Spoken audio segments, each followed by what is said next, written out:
sem bila zelo presenečena, ker mi je bil podeljen in tudi počaščena ob tem nazivu. Še posebej zaradi tega, ker s to organizacijo RIMS, s katero smo organizirali kongres, sodelujem že nekaj desetletij.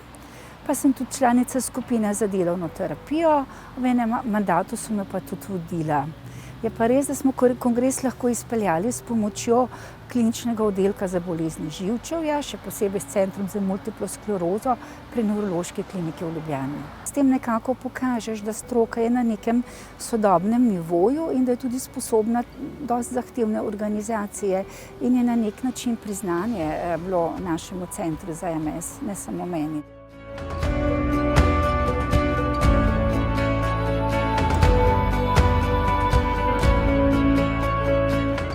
Še posebej pomemben za rehabilitacijsko znanost, ki je razmeroma mlada stroka. Da ne govorimo o sami delovni terapiji, ki si še krepko tlakuje pot na področju spoznavnosti v našem in tudi v svetovnem merilu.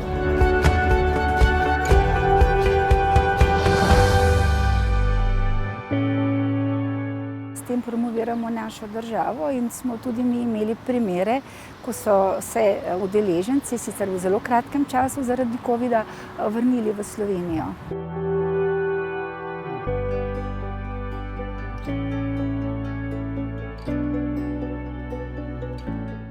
Absolutno, ker to definitivno pomeni priznanje za lokalno, se pravi za lokalno stroko, obenem pa tudi priznanje za Slovenijo, ki jo prikaže v dobri luči.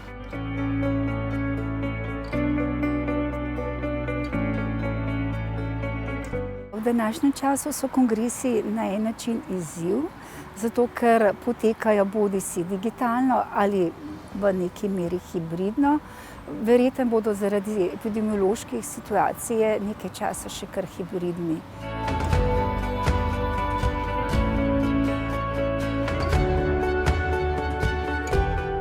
Kongresi v živo imajo veliko prednost, zato ker omogočajo druženje, omogočajo izmenjavo mnenj, ohranjanje stikov, nenazadnje se lahko dogovoriš o kakšnem skupnem projektu. Recimo po mojih izkušnjah smo v skupini za delovno terapijo v teh desetletjih izvedli 3 multicentrične študije, o katerih smo se dogovorili na teh sestankih v živo.